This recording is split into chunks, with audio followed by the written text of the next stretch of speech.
저희가 이제 그 변수들의 분포를 살펴보려고 하는데, 그 이전에 한 가지 제가 먼저 이제 언급을 하고 넘어가야 될 게 있는 것 같습니다. 제가 지금까지 말씀을 드리면서 변수를 두 가지 형태로 나눴는데, 계속해서 이야기하는 게 범주형 변수라고 하는 것과 연속형 변수라고 하는 이 두 가지 유형으로 이야기를 드렸습니다. 그런데 제가 이 부분이 좀 이렇게 구분하는 게 좀 아닌 것 같아가지고 여러 생각을 해보다가 더 좋은 구분 분류는 아마 질적 변수와 양적 변수가 아닐까 이런 생각을 하게 됐거든요. 그래서 앞으로는 질적 변수와 양적 변수 이렇게 말씀을 드리도록 할게요. 데이터 유형에 두 가지가 있는데 질적 변수와 양적 변수 이렇게 말씀을 드리도록 하겠습니다. 이 범주형하고 연속형 변수 이렇게 나누는 것은 사실 그렇게 틀린 것은 아니라고 생각이 되는데 이렇게 나눴을 때 문제가 뭐냐면 이 연속형은 사실 연속형에 반대되는 구분은 이 이산형이라고 하는 게 있습니다.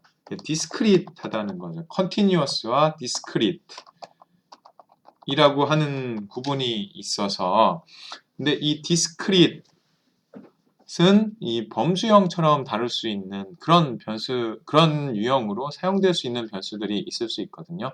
이산형 중에 예를 들어 가장 중요한 변수 같은 거는 인구수 이런 거죠. 인구수는 0부터 정수의 값을 갖잖아요.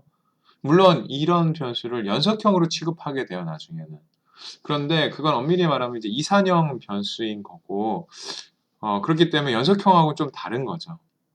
이런 부분들을 좀 포괄하기 위해서 지금부터는 이제 질적 변수와 양적 변수라고 제가 이야기를 하도록 할게요. 그래서 이 양적 변수에는 그런 이산형 변수도 지금 들어가는 거죠. 그래서 뭐 퀄러테이티브 변수라고 하면 흔히 범주형 변수라고 하는 즉 질적 변수면 범주형 변수를 이야기하는 거고 양적 변수는 이산형인 그러니까 인구수와 같은 그런 정수로 나타낼 수 있는 것을 포함하는 포함을 해서 연속형이면 형인 그런 변수도 포괄을 하는 그래서 그렇게 이야기를 하도록 하겠습니다. 그래서 그 앞으로는 물론 제가 그 좀 잘 생각이 안 날 땐 다른 말을 쓸 수도 있겠지만 어떤 변수의 유형을 나눌 땐 질적 변수와 양적 변수 이렇게 말씀을 드리도록 최대한 노력을 하도록 하겠습니다. 자, 그러면 먼저 질적 변수의 분포를 보는 부분들을 살펴보도록 하겠습니다. 원래 이게 이제 6주차 머티리얼에 있는 건데 제가 아무래도 7주차로 갖고 와서 한꺼번에 다루는 게 더 좋을 것 같아가지고 7주차로 가지고 왔고요. 그래서 이제 질적 변수의 어떤 기초 통계를 내는 방법을 살펴보도록 하겠습니다. 질적 통계의 기초 통계에서 가장 중요한 것은 아무래도 각 범주의 사례수를 보는 거겠죠. 각 범주의 사례수를 보는 가장 쉬운 방법은 테이블이라고 하는 명령어가 있습니다. 테이블, 예를 들어 저희 중에 질적 변수는 이어 C라고 하는 게 있죠. 그리고 항상 테이블을 만들 때 제가 if n이라고 하는 것을 넣도록 그런 옵션을 사용하도록 제가 권고를 드렸고요. 그래서 이 부분을 실행을 해보면은 이 이어 언더바 C라고 하는 변수의 그 범주 값이 0일 때 10개의 사례가 있다라고 하는 겁니다. 또 범주가 1인 경우는 10개의 사례, 범주가 2인 경우도 10개의 사례 이렇게 있다는 거죠. 범주가 4인 경우는 6개의 사례가 있다라고 하는 거고요. 그래서 테이블이라고 하는 것이 질적 변수의 분포를 보는 가장 좋은 방법 중에 하나라고 하는 거고요. 이 테이블은 사례수, 각 범주에 속하는 사례수를 보는 그런 명령어라고 하는 겁니다. 근데 항상 이런 테이블을 만들게 되면 이 가장자리의 합계, 이 전체 합계가 얼마나 되는지를 보는 게 중요해요. 항상 이 가장자리에 합계를 넣어서 이 표를 만드는 게 굉장히 중요하고요. 그 합계를 넣는 명령어가 add margin이라고 하는 명령어입니다.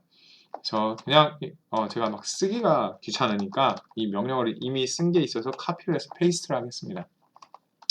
그래서 지금 add margin이라고 하는 명령어를 넣은 거죠. 그리고 거기에 table이라고 하는 앞에서 사용한 그 명령어를 넣은 거고요. 그래서 이 명령어를 실행을 해보면 이 앞부분에서는 다 똑같은 결과가 나오지만 이 sum이 붙어 있는 것을 볼 수가 있습니다. 전체는 46 케이스인데 46사례가 이렇게 분포가 되어 있다 라고 하는 것을 볼 수가 있고요.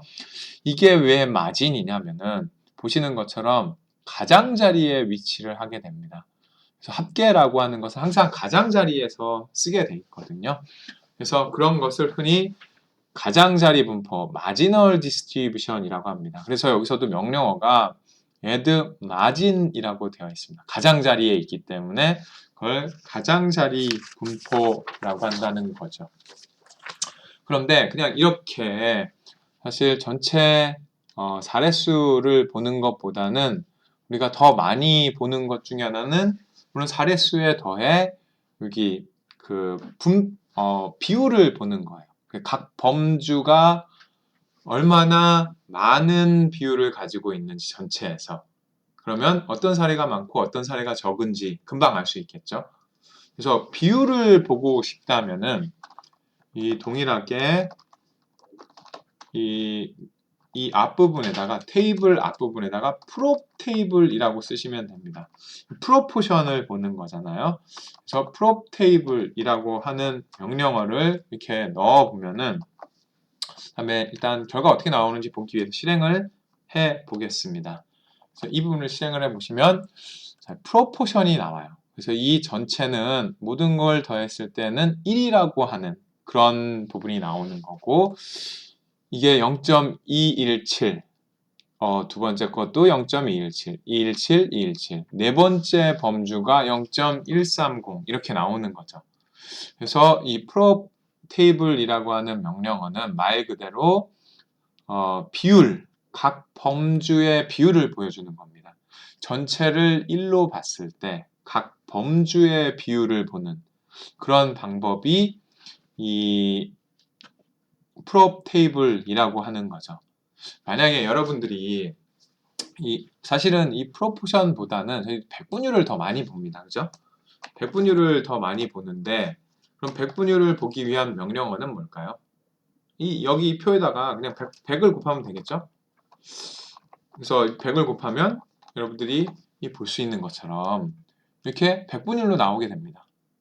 그래서 보시는 것처럼 이 첫 번 0이라고 하는 범주가 21.7%, 1이라고 하는 범주가 전체 사례 21.7%, 2라고 하는 게 21.7% 이렇게 볼 수 있다라고 하는 거죠. 그래서 이렇게 프로포션을 보게 되면 어떤 범주가 많은지를 알게 되는 겁니다. 그래서 이 전체 사례 분포, 사례수의 분포를 보는 것도 중요하지만 여기서 보는 것처럼 ERC의 각 범주의 사례수가 얼마가 되고 전체 사례수가 몇 개가 되는지를 보는 것도 중요하지만 이 부분에서 보시는 것처럼 이 프로포션을 가지고 전체 사례가 100이 됐을 때 각 범주의 사례가 몇 %나 되는지 그래서 그걸 비율이나 백분율로 보는 이 명령어인 프롭 테이블이라고 하는 게 굉장히 많이 사용되고 앞으로 저희가 굉장히 많이 사용할 거다라고 하는 부분을 말씀드립니다. 그래서 어떤 변수의 분포를 보는 것으로서 이런 사례수와 이 비율의 분포를 보는 것을 말씀드렸습니다.